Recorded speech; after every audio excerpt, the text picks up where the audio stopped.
Welcome to Inspiration and Transformation from the Banks of the Ganga with Sadhvi Bhagawati Saraswati, an American sannyasi living at the Parmarth Niketan Ashram in Rishikesh, India. Sadhvi is president of the Divine Shakti Foundation, a charitable organization bringing education, vocational training, upliftment, and empowerment programs to women and children. Sadhvi is also Secretary General of the Global Interfaith Wash Alliance and Director of the world-famous International Yoga Festival. Join the musings of an American sannyasi as Sadhvi shares the wisdom and teachings of her guru, His Holiness Pujya Swami Chidanand Saraswatiji. Welcome everyone to Inspiration and Transformation from the holy banks of the sacred Ganga River in the land of Rishikesh, India. Is duty toward one's self higher than duty to others? They're not nearly as separate as one may think. As long as we are defining the self properly, and as long as we understand what the duty to others actually means. So, first of all, when we talk about duty to self, that doesn't mean duty to my ego. It doesn't mean duty to my fears. It doesn't mean duty to my desires. It doesn't mean duty to the stories that I tell myself. It doesn't mean duty to my false identities. It means duty to my higher, true self. Now, our higher, true, divine self, one of the most powerful ways to actually know the self and experience the self is through what we call karma yoga, which is the yoga of action, right? There's so many different yogas, paths of union, but karma yoga is that path toward union of action, in which I'm using literally every minute and every moment, whatever I am doing, to get closer to God. That my very action, because you look at, for example, Bhakti Yoga, okay, that's the yoga of devotion, the yoga of love, as I'm worshiping God. Or Jnana Yoga, I'm learning, deeply imbibing, studying, contemplating. But Karma Yoga's action, and in many cases we understand that as service. It's not always. Sometimes it's quite literally just every step I take.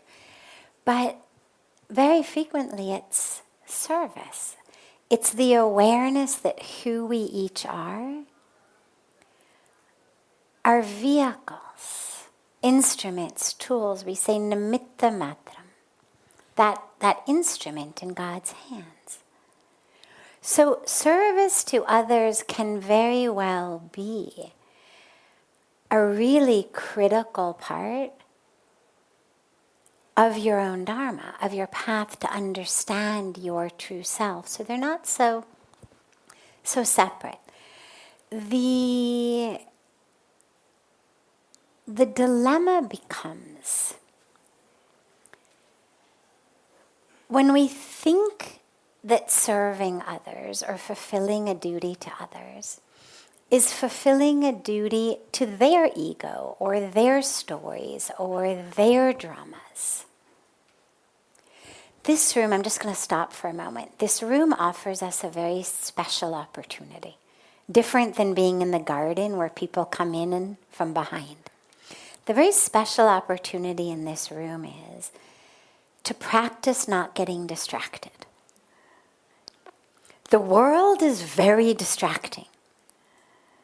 We've become addicted to distraction. Our devices beep, they blink, they buzz, and every second we're on this like hyper alert for anything that makes a noise, a light, a sound, a vibration, because, oh my God, it could be somebody liked my post, or it could be a text.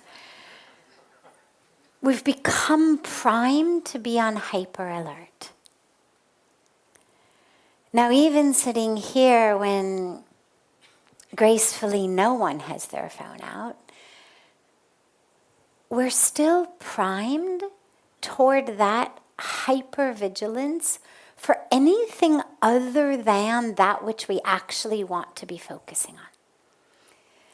And this is a tragedy that we have in all areas of our life. It's why nobody's able to concentrate anymore. It's why we're not able to focus. It's why nobody reads books anymore. I mean, there's a whole science around what's actually happening to our brains as we get addicted to distraction.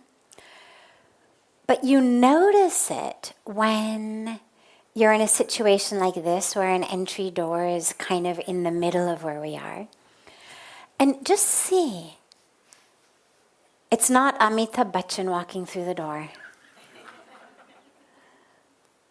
Right? It's not Modi ji walking through the door. Nobody's walking in naked.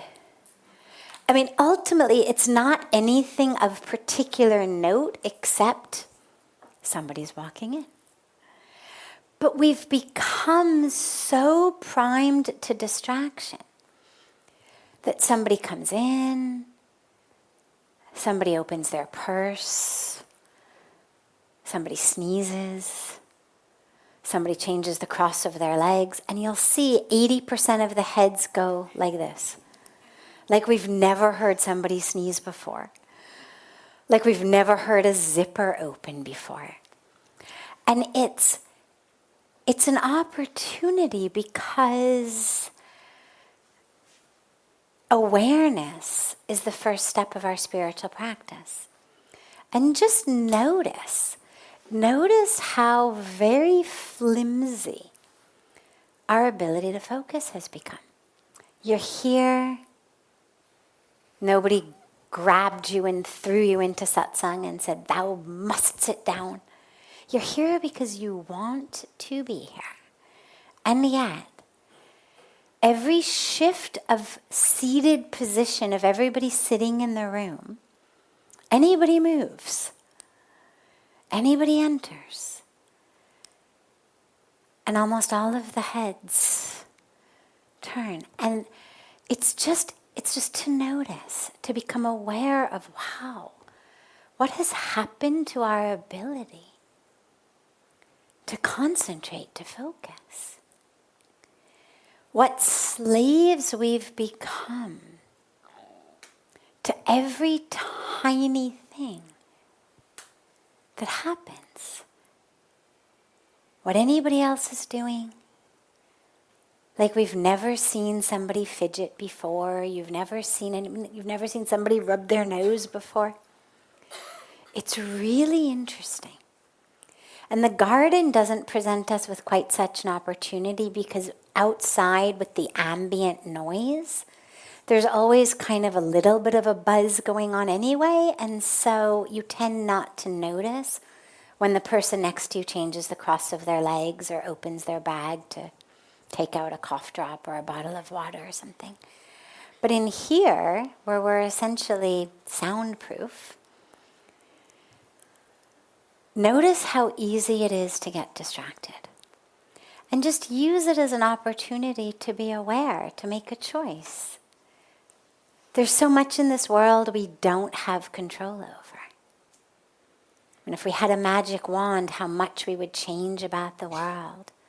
The wars we'd end, the poverty we'd end, the hunger we'd end, the climate change we'd end. I mean, there's so much that we would do in the world if we did have control. But we don't. But we do have control over our own concentration, our own focus, our own mind. And when we get our own minds under our control, then everything becomes possible in life. And until we get our minds under our control, then pretty much nothing is possible. I mean, literally, there's statistics these days about something like, can't remember exactly, but I think it was 70% of people have not read a book in the last year. Now, these are new statistics. This is not what it was like 10 years ago, 15 years ago. This has nothing to do with literacy rates. I mean, these are statistics from the US, from Europe, from the Western world. It's that we're literally unable to stick with something long enough. If you can't give it in a 30-second soundbite, nobody's able to pay attention. And so we miss the real depth of life. We were talking the other night about having in-depth conversations and how rare they've become. Because everybody's got their devices out and we're kind of half paying attention to the person in front of us and half paying attention to our device. So this is all just to say that this room presents us with a special opportunity to first just simply be aware. Don't criticize yourself, don't judge yourself, but just notice how flimsy your grip on your own awareness and focus is, how quickly and easily against your will you are distracted by meaningless things. Because the moment you're aware of it, then you actually get to start exerting some conscious control. And that's ultimately what spirituality is about. So, back to the actual question. As I was saying, when we talk about duty to others or service of others, it's important to realize that it's not of their ego. It's not of their story. It's not of their agenda. When we talk about serving others, our duty to others, it's not that my duty is to make sure that no one has to ever face the agenda in their mind not happening, that no one ever has to learn to grow or adapt or change. I'm not in service of someone else's false identity, the story they tell themselves about what they need. In service of others has two components. Number one, physical, making sure they are quite literally okay, fed, clothed, housed, health is good, all of that. And the other is spiritual, tending to their heart, their real highest spiritual needs, and obviously keeping them as happy as we can. But our duty is never to ensure that someone is kept happy by subjugating ourself, by sacrificing our dharma, our path, simply because it's uncomfortable for someone. I don't want to make them uncomfortable, therefore I'm not going to tell them this or that. I'm not going to live this aspect of my life, even though it's so clearly my dharma. It's so clearly what my path is. That doesn't serve anybody. I mean, you think you've sacrificed for them, but you have not done them a favor. Because remember, we're all here unfolding our karmic packages so that we get closer and closer to God, closer and closer to truth. Not so that our loved ones can walk on eggshells around us and make sure that we never have an uncomfortable moment having to face something that wasn't part of our agenda. And so when you talk about duty to the self and duty to others, we realize it's a duty to my highest self, true self, fullest self, And a duty to someone else's also highest, deepest, fullest, truest self. And in some cases, depending on our role and relationship with them, to their physical self. If we're responsible for actually taking care of someone, then it's on a physical level. But not, I repeat, not to prevent people from having to face things that are ultimately going to make them grow. Maybe uncomfortable in the moment,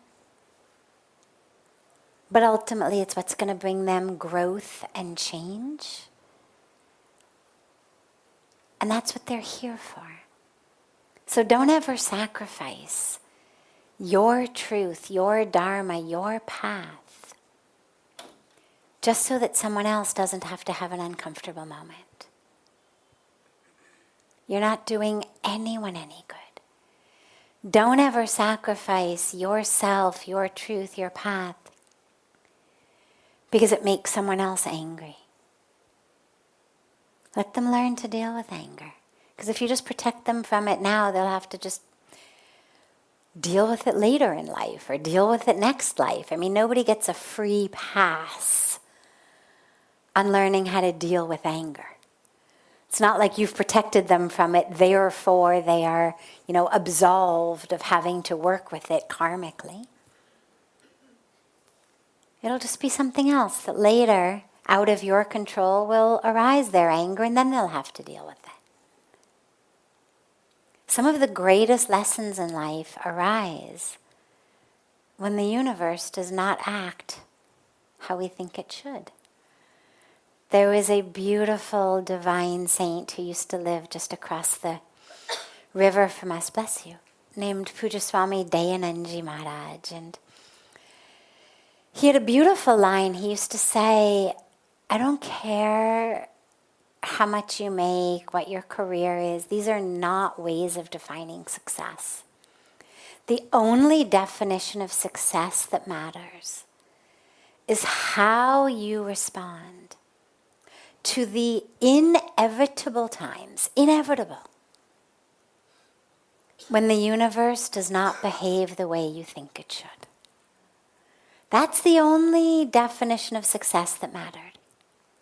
So us preventing someone else from learning to respond when the universe does not act how they think it should is not actually doing them any favors. But also us acting out of our ego, our fears, our desires, our false self, just in rebellion against others, or in a selfishness against others, well, that also doesn't serve anybody. So the duty is always to the highest self, mine and yours. Mine first, obviously.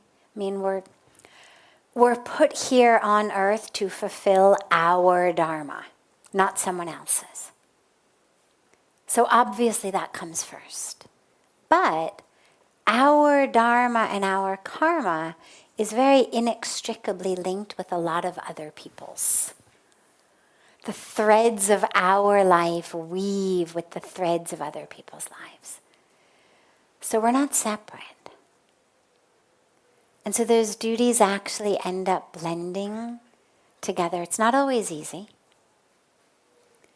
But ultimately, in serving your highest dharma, your highest truth, you're actually doing the very best thing for everyone around you that you can possibly be doing. They may not immediately thank you for it. They may not immediately appreciate you for it. But ultimately, it is in their highest service as well. Whether it's because it's forcing them to look at things, forcing them to adapt, forcing them to grow, or whether it's simply because you being that committed and that courageous actually creates a space in which they can live their highest truth, that through you they learn how to not necessarily pander to everybody else's false self and ego self that thinks that they need you to be in a certain way. So the more true we are, the more we create space for others. You're listening to OTR-FM, part of the IOM radio network. Being a radio host on IOM FM allows you to build your show on a rich platform with the power of the internet to fulfill your outreach goals and connect with a very specialized and global online audience, unlimited by time and distance. Om Times Radio will provide you with web relevance, a recognizable conscious brand, and with the standard of excellence that has accompanied every single Circle of Hearts Radio is a sanctuary on the airwaves. Join me, Grandmother Elia, in the circle on Sunday, 2 p.m. Eastern as I share information to both enlighten and nourish your soul. Hi, this is Christina Ricci with RAIN. Every 2 minutes, another American is sexually assaulted. If you or someone you know has been sexually assaulted, you are not alone. Help is just a call or click away through the National Sexual Assault Hotline. Please call 1-800-656-HOPE, that's HOPE, or visit rain.org, that's RAINN.org.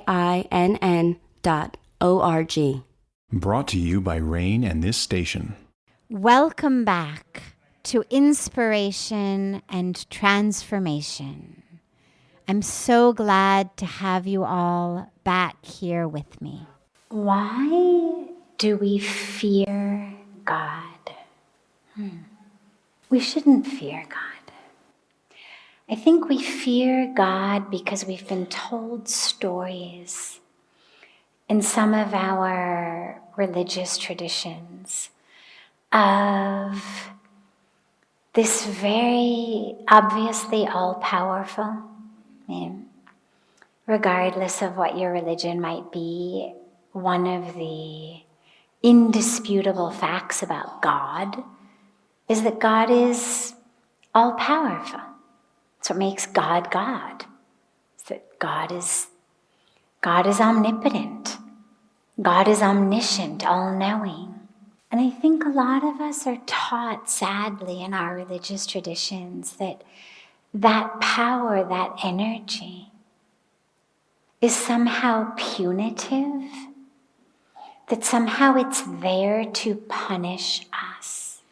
I think it's a way, honestly, that a lot of our cultures, in our families, in our schools, in our societies, I think it's a way that over the last thousands of years, it's not a new thing, have been utilized to kind of keep us in line. You better eat all your vegetables or God is going to punish you. You better be quiet and do your homework or God is going to punish you. Right? We're taught these things from the time that we're young. I think because our parents, our teachers, the leaders in society don't necessarily know how else to discipline, and the idea of bringing in, a higher authority. It's like in a lot of traditional societies where the mother stays home and takes care of the kids and the father goes out to work, mothers will frequently say things like, just wait till your father gets home, like, I'm going to tell your father. And I think that there's always this sense of another authority who's going to come and punish you. And so the mom thinks, well, the kid's not listening to me. All right, I'm going to put the fear of her father in her. Now they're not listening to mother or father. Well, all right, we'll put the fear of God in them. But I think it's actually a disservice because God is nothing to be feared. Do bad things happen? Absolutely. But that's much more the laws of nature than God sitting on some cloud in some part of heaven making decisions. The law of karma is science. If I walk off of a building, I'm going to fall to the ground and go splat on the ground. Not because God has punished me, but because there's this thing called gravity. And if you walk off a building, it's going to pull you to the ground. If you plant an apple seed, you're going to get an apple tree. Law of nature. And karma is just another aspect of this law of nature. It's not about God being punitive or playing favorites or, giving out rewards and punishments.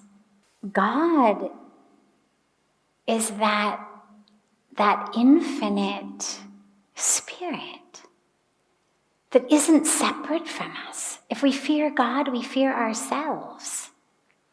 We are not separate from God. God's not some being sitting separate from us, judging our deeds, who's going to punish us, hurt us, or reward us. God is within us and within all. And yes, again, based on how I treat the divine in all, that's what I'm going to receive.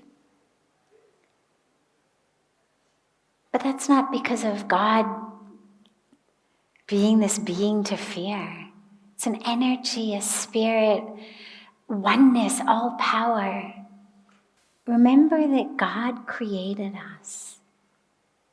In the Hindu tradition, we believe that all of this, all of that which is taking place here, all of our bodies and our roles and our stories and our histories, that all of it is part of what we call Leela, God's drama, the divine drama. Meaning, we are all one with God, but we forgot. We've misidentified as being the body. We forgot that we are soul. We forgot that we are spirit. We forgot that we are divine and infinite. So we identify as the body. Thereby we think that we're very small, that we're very fleeting. We get jealous. We get greedy. We feel like we're not enough because we feel very small and meager and nothing, and therefore I better get more degrees or make more money or get more power so that I feel like I'm something, for God's sakes. Because we forgot we are actually God. And this is where these mool mantras are given to us, these very fundamental mantras. Things like Aham Brahmasmi, Tattvam Asi, Soham. Meaning, I am God, all is God, I am all. I mean, they're all just different variations of this truth, which is we are not separate from the divine. So don't fear God. You can certainly fear your karmic fruit if you're planting lots of seeds of violence and negativity and harm, because those are going to blossom in your garden. But then simply plant new seeds. It's not about cowering in fear over it. It's about recognizing, oh my God, I've planted these awful seeds. How can I fix this? How can I plant seeds of love, of compassion, of oneness, of healing? But God is there waiting for us to remember who we are and come back in conscious union, conscious reunion with God. Nothing to fear.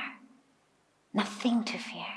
But we just have to get out of our cultural co-opting of God to be the ultimate authoritarian or the ultimate disciplinarian. It's hard enough. I mean, we move through our lives feeling like we're not good enough in the home. We're not good enough in school. We're not good enough in the workplace. And then to have to feel like God also thinks we're not good enough, like God is also mad at us.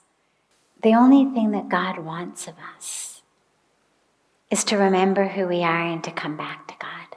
So nothing to fear. Let us move beyond the cultural co-opting of God, back into the love, the presence, the spirit that is in each of us and that is each of us. This is OTR-FM, part of the IOM radio network.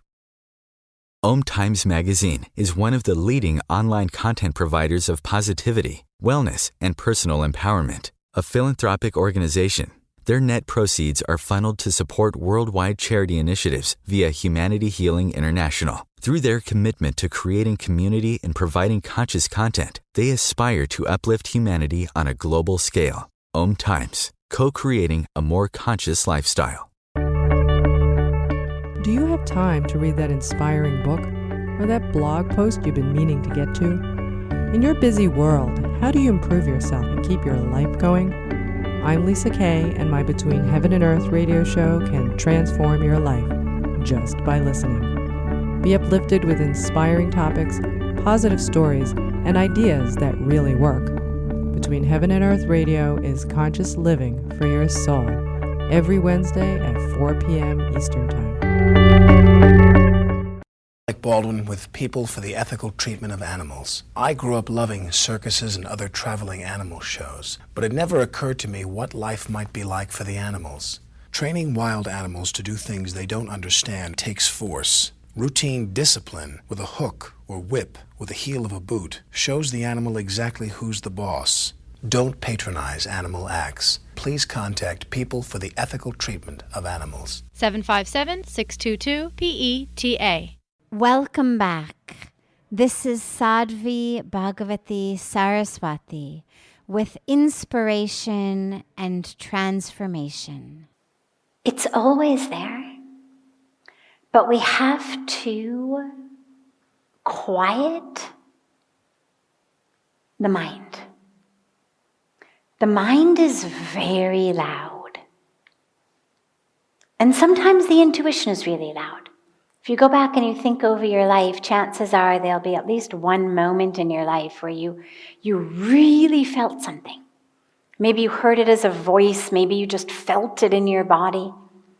Maybe you just knew it, and it felt loud.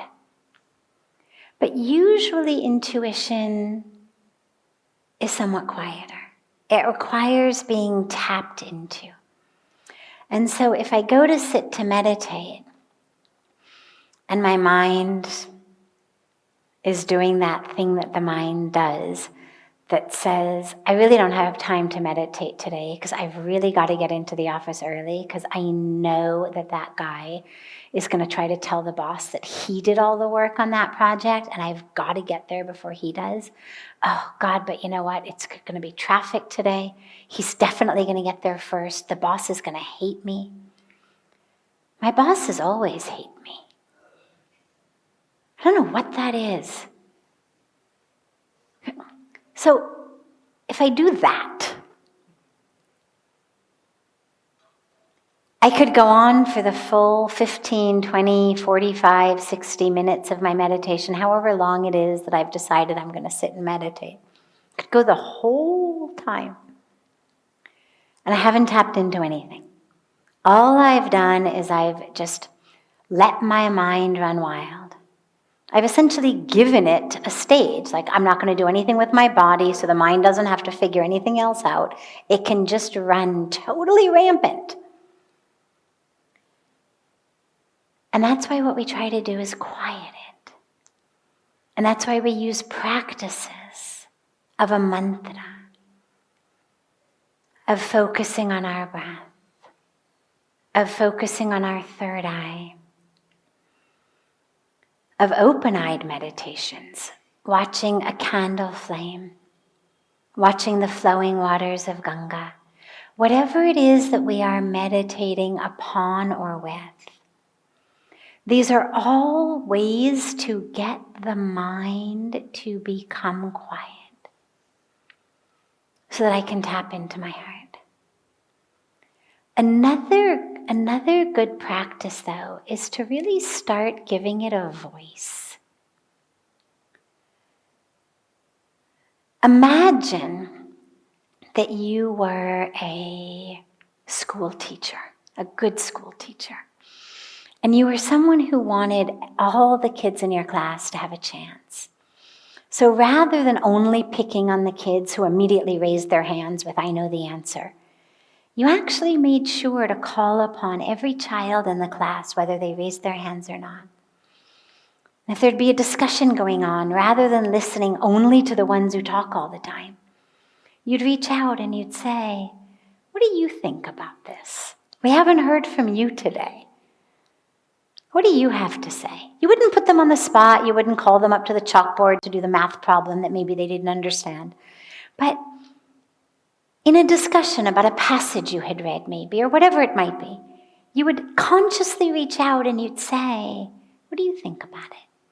And you would slowly get that child to speak more, to contribute more. And then they would get in the habit of doing so. In the same way, our intuition, because most of us have essentially pushed it away, consciously or unconsciously, for so long, it bubbles up and our mind is like, "Shh, that's crazy. Shh, you don't know anything. Shh, that'll fail. That's going to make me look like a fool." And we constantly push it away.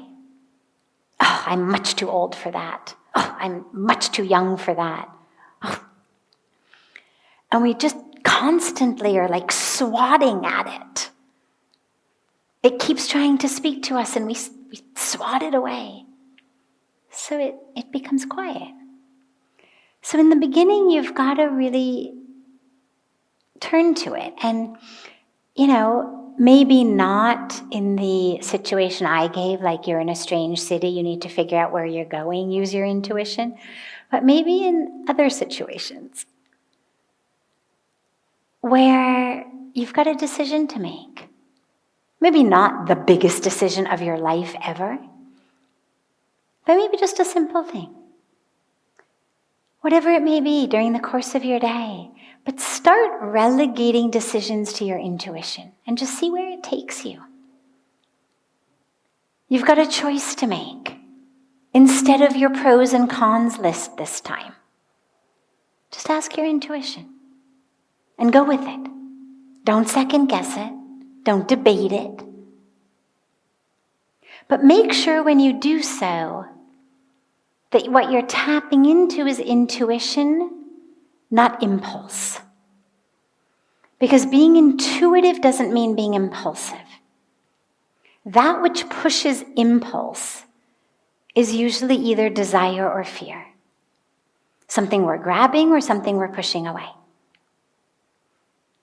Intuition is much deeper. So make sure before you have it make the decision for you that you take some moments of meditation, that you quiet yourself, that you make sure that you're not jumping in desire or fear.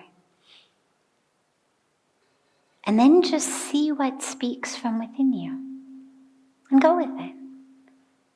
And just, make a personal commitment that, okay, every day at least one decision. Doesn't have to be a huge decision. Takes you a while to start trusting it. That's okay. A lot of us get afraid. Oh my God, what if it, sends me in the wrong direction?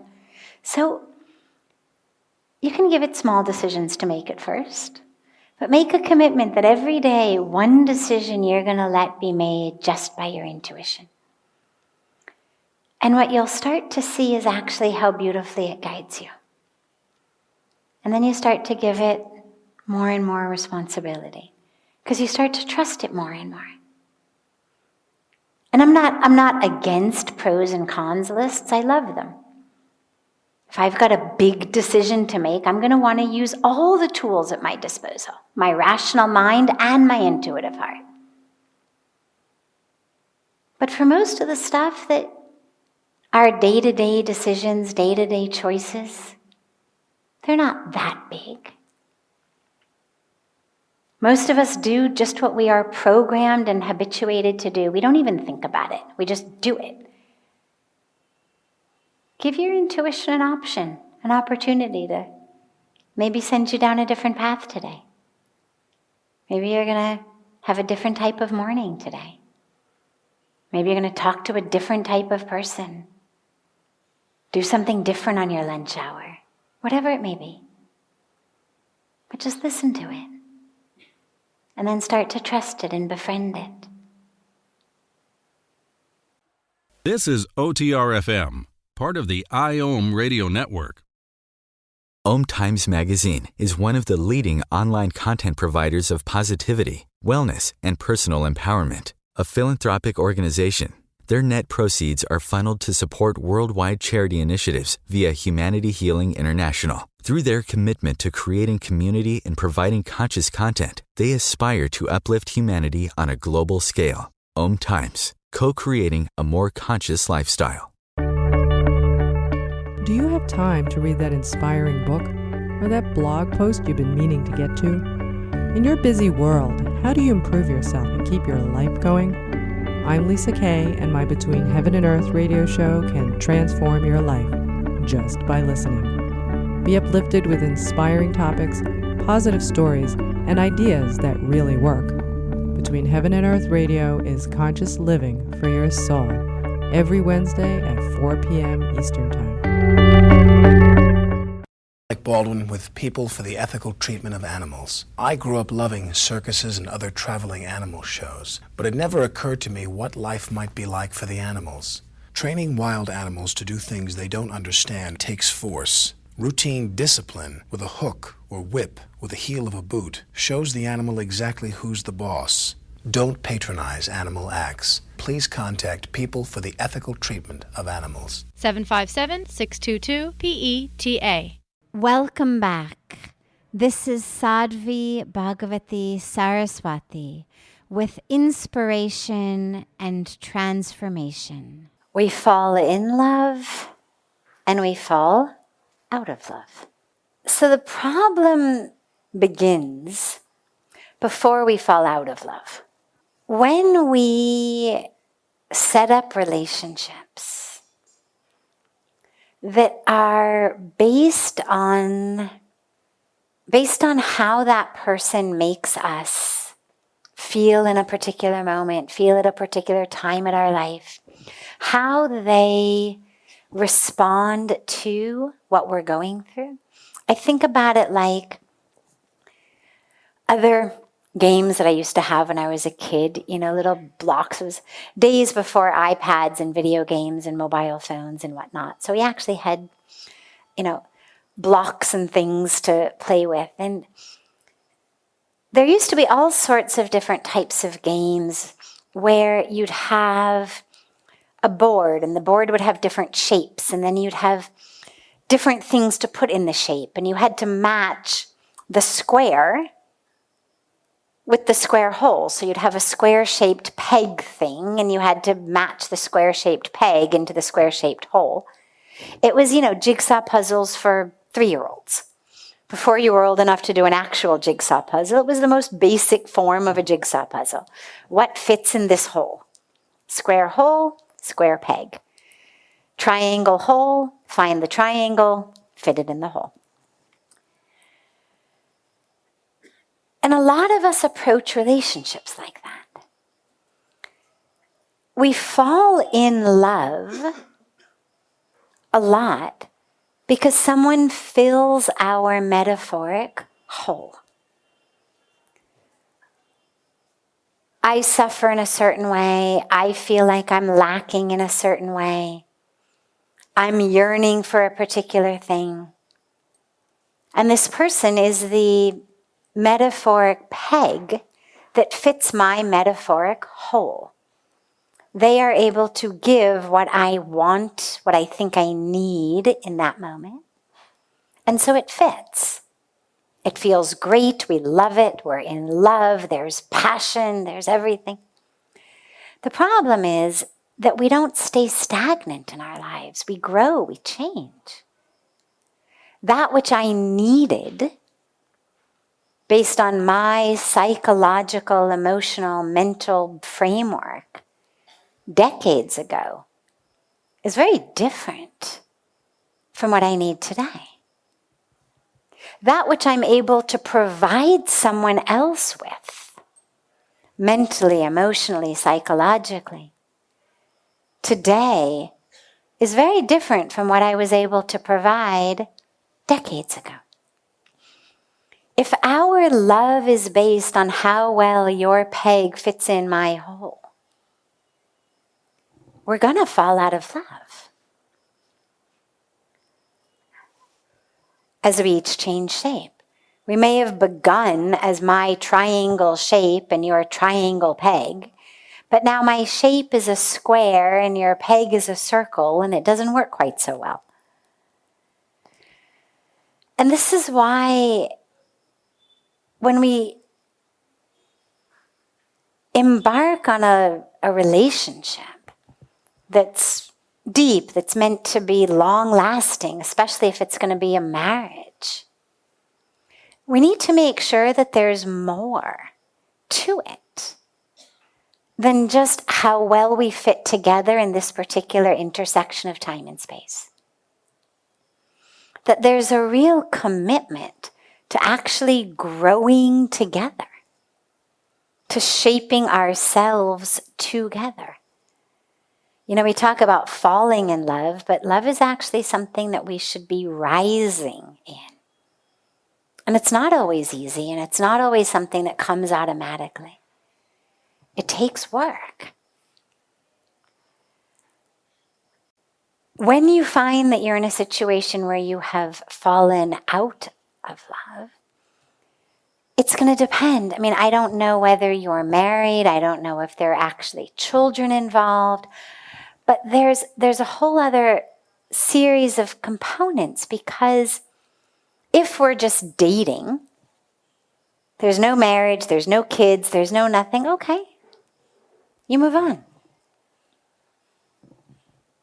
You do it as gently and as lovingly as you can so you don't hurt the other person, but okay, you move on. But if you've married and there's kids, young kids, then there's a whole other ballgame going on. Because then it's no longer just simply about, well, you know, you don't fit me perfectly anymore. Then we've got so many other things to take into consideration. So my suggestion would be, first, see if you can figure out how to rekindle the love. A lot of times what happens in our life is we move from our hearts into our heads. So if you imagine just the trajectory of a typical love relationship, we meet, we fall in love, it's beautiful, it's passionate, we date, we love it, we love each other, we get married, we have a honeymoon, it's beautiful, then, and we're in our hearts, we're fully in our hearts. Then there's jobs, there's kids, there's a mortgage in the house, there's in-laws, there's decisions to be made, challenges arise. And we shift from our hearts into our heads. Our heads are the troubleshooters, the problem solvers, the logistic managers. So we're now functioning essentially as colleagues in a workplace, where the children and the home and the chores and the in-laws have become our work. And we simply are sharing cubicle space, divvying up duties in this workspace. And the very first thing that I would suggest is, before you decide you're really out of love, see whether you can create beautiful opportunities to drop from the head back into your heart. See what happens when you actually go back into the heart.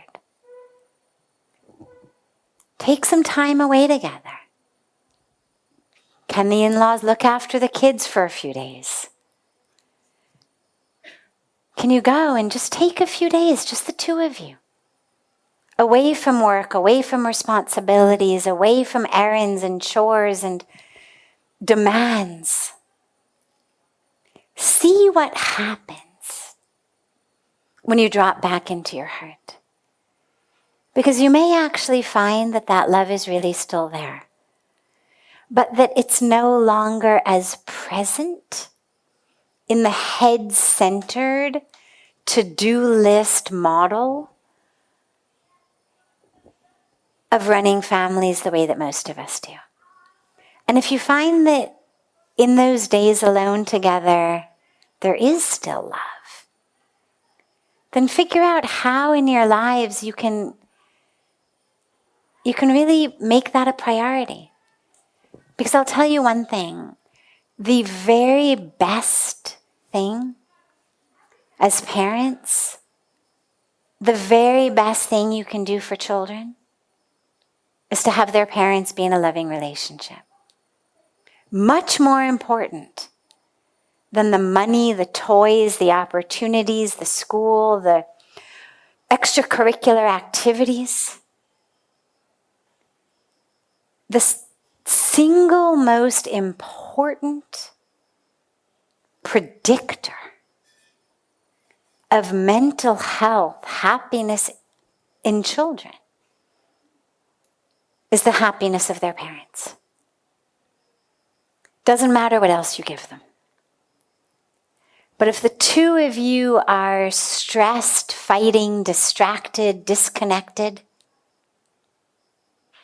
you're not doing your kids any favors. So if it means working a little bit less, having a little bit less of an income, canceling a few of the extracurricular activities that are stressing you all out of getting to and from them, rearranging your life in such a way that you actually stay connected and in love and peaceful and joyful individually and together, it's the best thing you can give your kids. The very best thing. And if after all of that, you really find there is no more love here at all,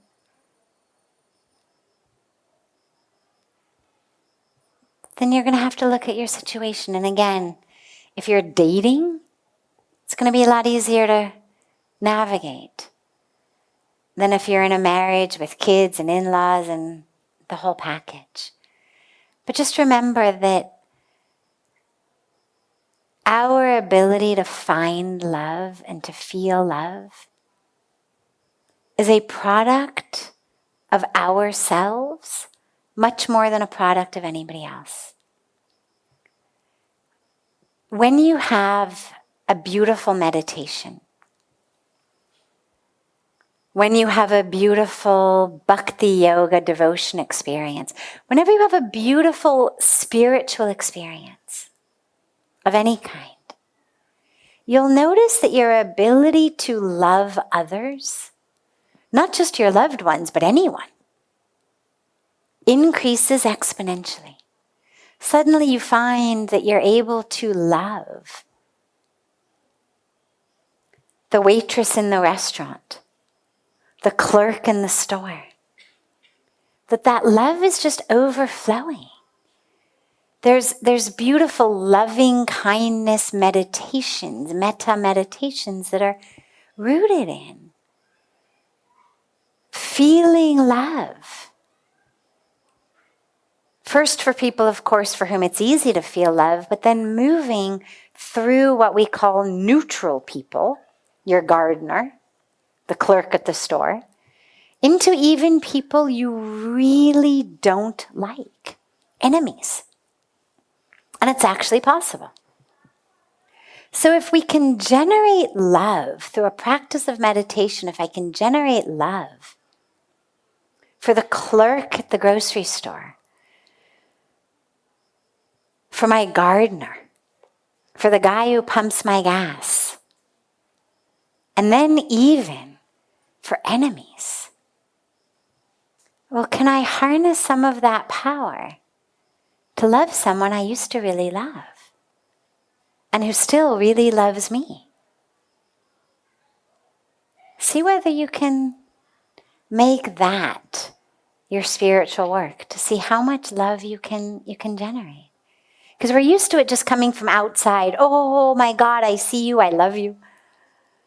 And that's great, no problem. But if you can learn to generate love on the inside, well, it's not officially a siddhi, but in my mind, it would be like the most powerful one. And if I could generate love at any moment for any being, I can't even think of a greater power that I would want to have in life. So see if you can take that as your meditation. This brings to a close this hour of inspiration and transformation. Thank you so much for joining me. I'm so glad to be together with you all each week. And I look forward to being together again next Thursday, same time, on Om Times Radio.